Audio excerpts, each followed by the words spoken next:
Mr. Lightstone. Thank you, Mr. Speaker.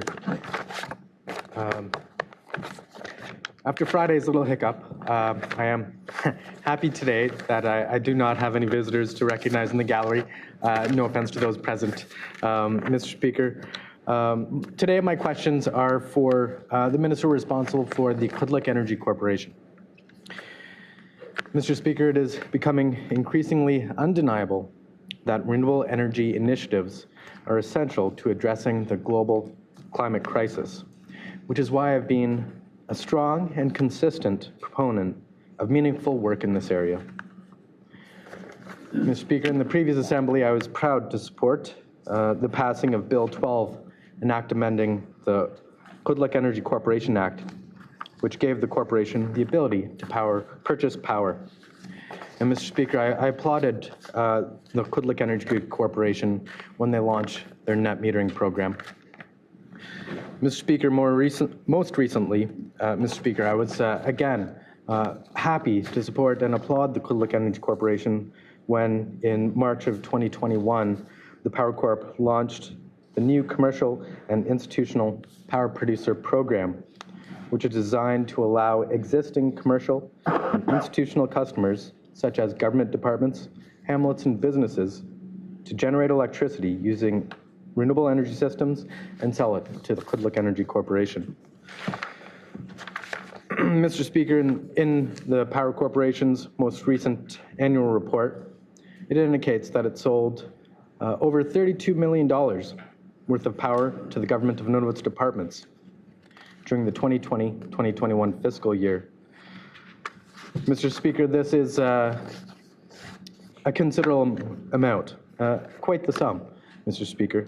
And as the Minister has been receiving quite a lot of questions on such matters as the purchase and distribution of power, I would like to ask if the Minister can update the Assembly today what specific discussions are taking place between the Qulliq Energy Corporation and the Department of Community and Government Services considering ways to reduce our carbon pollution through less burning of diesel, through the utilization of this commercial and institutional power producer program. Thank you, Mr. Speaker. Honourable Minister responsible for the Qulliq Energy Corporation, Mr. Simailaq. Thank you, Mr. Speaker. Thank the member for his question. I don't know to what extent Qulliq Energy Corporation has had discussions with the various government departments at this time, but I do know there's been some questions before as to whether or not governments can qualify for these programs. And it is to my understanding, governments can be classified as an institution, so they would be able to qualify for these programs. But to answer the member's question, I don't know the details as to how much discussions have been had to date between Qulliq Energy Corporation and Community and Government Services or the other departments. Thank you, Mr. Speaker. First supplementary, Mr. Lightstone. Thank you, Mr. Speaker. Moving on to my next question. Mr. Speaker, it has been evidenced through the corporation's annual reports, as well as the Government of Nunavut's public accounts and the Nunavut Housing Corporation's annual reports, that the Government of Nunavut and the Nunavut Housing Corporation have been trading positions as the Power Corporation's largest customer. Mr. Speaker, as government departments are eligible to participate in the commercial and institutional power producer program, I'm assuming as is territorial corporations. Mr. Speaker, in the most recent annual report, the Nunavut Housing Corporation purchased $33 million worth of power from the Power Corporation, roughly 10% of the Housing Corporation's expenses for the year. Mr. Speaker, this is again a very significant sum, and one that I'm sure that the corporation and the Qulliq Power Corporation and the Nunavut Housing Corporation could collaborate on in addressing.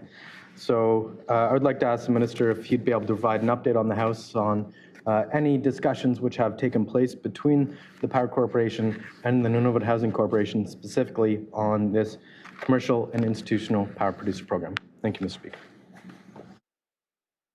Minister responsible for the Qulliq Energy Corporation, Mr. Samailuk. Thank you, Mr. Speaker. Thank the member for his question again. Sorry, I apologize. I don't have that detail. But if the Nunavut Housing Corporation would like to entertain the possibility of taking part in this program, we would be willing to listen to it. But that's as far as I know right now. Thank you, Mr. Speaker. Second and final supplementary, Mr. Lightstone. Thank you, Mr. Speaker, and I appreciate the minister's response, and I look forward to announcements coming forward in the coming years in collaboration between the Power Corporation, the GN, and our other territorial corporations. Mr. Speaker, as the minister is aware, Nunavut Arctic College has undertaken a number of renewable energy projects in recent years. Information published concerning the Qulliq student residence deep energy retrofit indicates that the project features a 100 kilowatt rooftop solar installation, heat recovery systems, significant improvements to the building envelope, including triple pane windows, and upgrading LED lights and low flow fixtures. Mr. Speaker, these energy modeling projects project 62% in energy savings after the retrofit. This means reducing greenhouse gas emissions by 352 tons of carbon dioxide equivalent annually, which is equivalent to taking 65 cars off the road. Mr. Speaker, it is my understanding that the solar installation has not yet become operational, which is unfortunate. Mr. Speaker, I would like to ask if the minister can confirm what specific actions are being taken by the Qulliq Energy Corporation to work with Nunavut Arctic College to bring this system online. Thank you, Mr. Speaker. Minister responsible for the Qulliq Energy Corporation, Mr. Samailuk. Thank you, Mr. Speaker. Thank the member for his question. With regards to the Nunavut Arctic College solar panel project, currently they are still working on some paperwork, the power purchase agreement. At this stage, Qulliq Energy Corporation is waiting for Nunavut Arctic College to finish the work that they need to do to get this project online. Thank you, Mr. Speaker. All questions, member for Tununic, Ms. Newton.